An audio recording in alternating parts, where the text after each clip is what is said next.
Hello, welcome or welcome back. My name is Ari, and for the first time in a long time, I've got an unboxing. Yay! So this is the Twisted Retreat box. I think this is September's box. I love how they put that sticker right there so you can't see the branding, but horror box. So let's unbox this, see what's in here, and at the end of this video I will read the book in here and tell you what I think about it. You all get a first peek of what's inside the box. And let's get in here.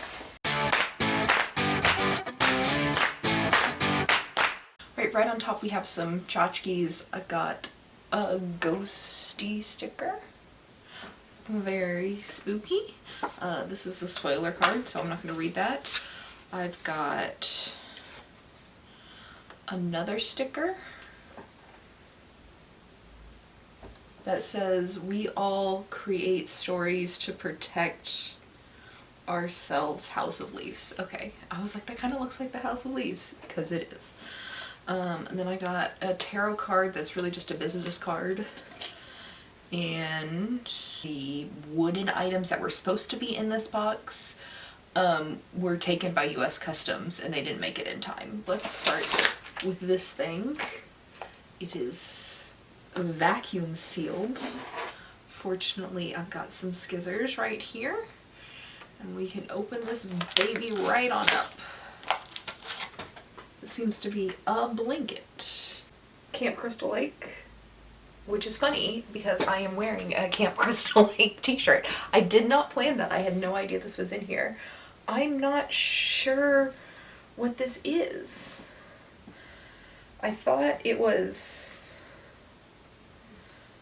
a blanket, but it's kind of small and it's got buttons. Let me explore this card and figure out what this is. It's a poncho. A Camp Crystal Lake poncho. Just like this. I don't know how this thing works, but I have to assume it looks like a cape or a flag and it feels like a blanket. Oh wait, there's more buttons. Oh yeah, that is how it works. Look at that. It's a poncho. Next up, we're gonna do this thing. I'm guessing a candle or a mug. Looks like a candle. That means it's everybody's favorite time where I badly describe whatever scent this candle is. So, I don't know what that is, but she's kind of creepy. And it smells like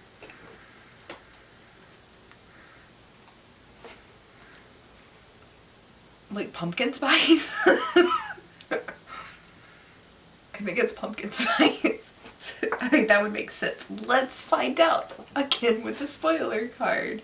That is apparently 13 from Stranger Things. I wouldn't have been able to tell you that. And it doesn't tell me what flavor it is. Next up, whatever this is. And it looks like a scarf. A silk scarf, yes. With all the good the horror movie characters in it. Yeah. Let's go with the snacky next, which is an apple cinnamon fruit bar.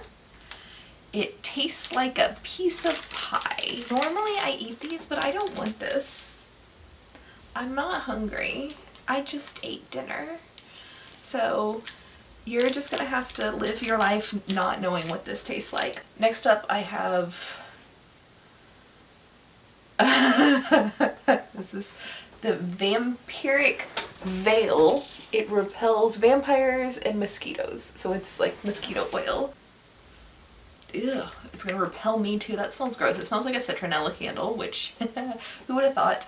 I live in Pennsylvania. There's no mosquitoes, and I'm not allergic to mosquitoes anyway, so I never care about mosquitoes. But I will give this to my sister. She lives in South Carolina. She might need it. Apparently that came in a box and it just fell out of the box. 2 books. I didn't want to read 2 books. let's see what we have. So the first book I have here is The Camp by Nancy Bush. So pretty on the front, pretty on the back. We got some pretty sprayed edges over here.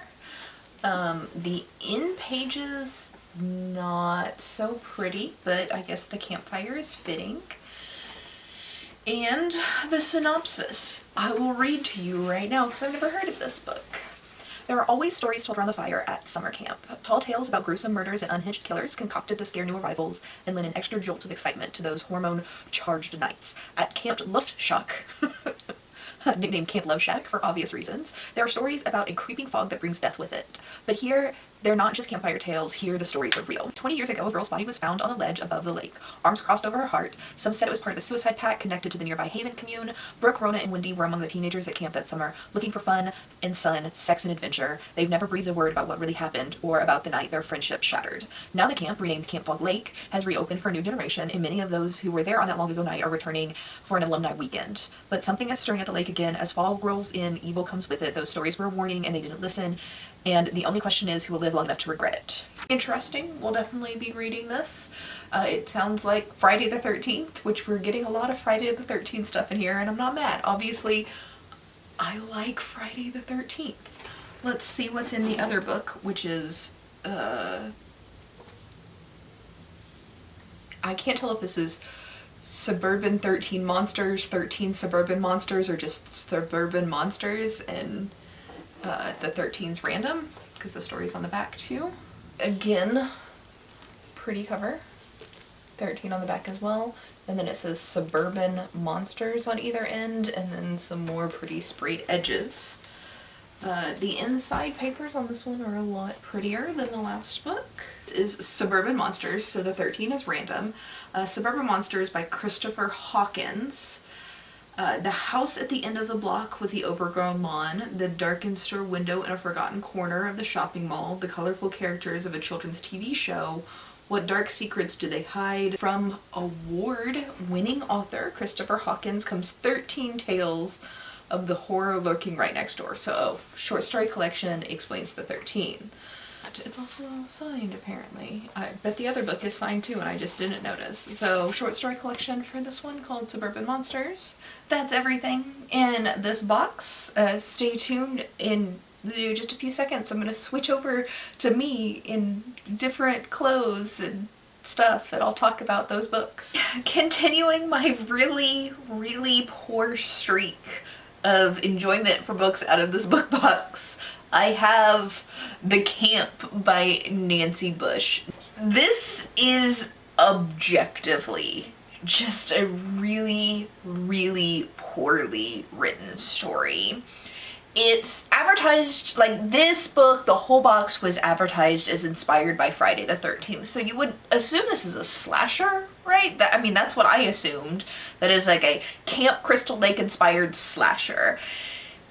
I think it's supposed to be a thriller, and I'm doing air quotes around thriller because there's nothing thrilling about this book at all. The comps on here were for Riley Sager, Grady Hendrix. No, this is definitely nothing at all intelligent like Grady Hendrix writing, and I don't even like Riley Sager, and he's definitely a better writer than this lady. Overall, the writing is very poor. There are just a ton of perspectives. I'm gonna say upwards of like 20 different perspectives in here, all from women ranging in age from like 16, 17 to mid 40s, and they're all written the exact same. Like if you don't pay attention to like the names and who they're talking about, you wouldn't be able to tell that there's any change in perspective. And if you're gonna do multiple perspectives, you need to do difference in characters. Like, they can't just all be the exact same person, the exact same way of speaking, the exact same writing style, or, like my problem with this one, the reader gets confused very easily. Because of that, the plot is confusing where it's not boring. I was so bored. This story, like, this could have been a good story if it was, like, 100, 150 pages. Instead, it's 400 pages. Like, there was too much in here, too many perspectives, too much of a story, just too many different plots that didn't make sense, no one would care about. And then many of the characters in this book had like multiple names. At the very beginning of this book, we are introduced to the camp shutting down because of 2 deaths of young people. One girl who was, it looked like a sacrifice, but I think it was written off as a suicide, and then a boy who drowned. And the boy, we were told by some of the characters who were there, was a guy named Ryan, who was a camp counselor, but when you looked at like police reports and stuff, it said a guy named Christopher died. And so they're talking about like this, like some people will say like, oh, Ryan died, and then anybody who researches it says a guy named Christopher died, and it's like, wait, why do they think Ryan died when Christopher died, and blah blah blah blah blah. And and then there's like, but we never found his body type things. And so it's very confusing. Christopher and Ryan are the same person. The guy's name is Christopher Ryan something, and he just went by his middle name. So why was that necessary? Because this kid had 0 to do with the plot later in the book. But it was just unnecessarily confusing, and I guess for purpose of a red herring, but it was a really bad red herring because I suck at guessing plot twist and stuff like that in thrillers, and this one was blatantly obvious. Just from the moment, like, I had an idea, like, what could have potentially happened from almost the beginning of the book, but then once you were actually introduced to the character about halfway through, it's like, oh, he's the killer.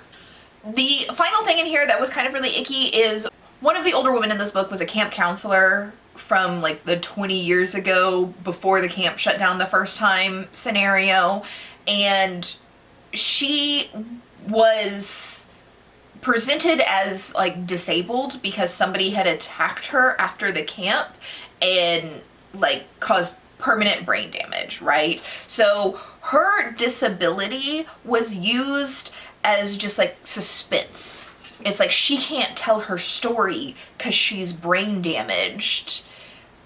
Duh, duh, duh. But like her attack and her injury had absolutely nothing to do with like the plot of this book. We don't know why she was attacked, what caused the injury. Like we know none of that, and apparently it had nothing to do with this camp.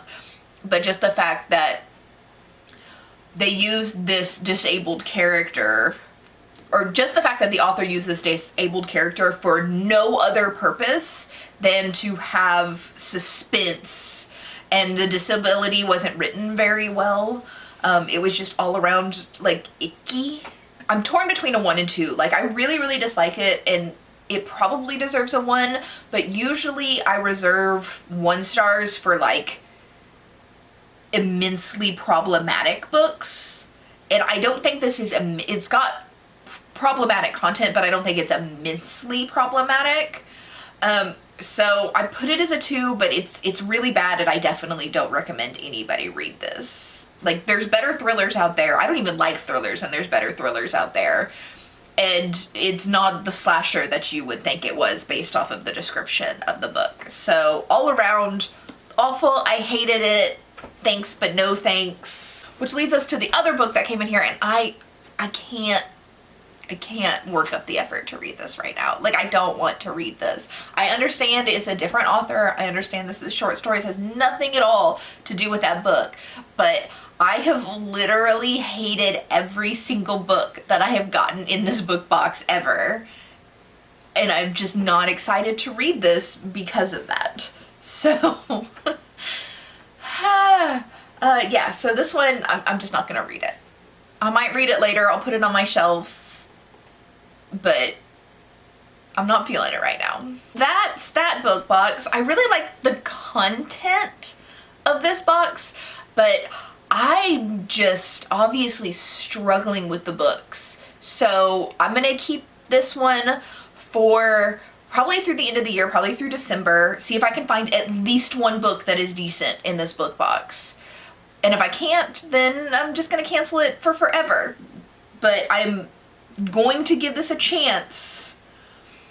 I'm just not feeling it so far. So let me know down in the comments what you think, and I will see you in next week's video. Bye!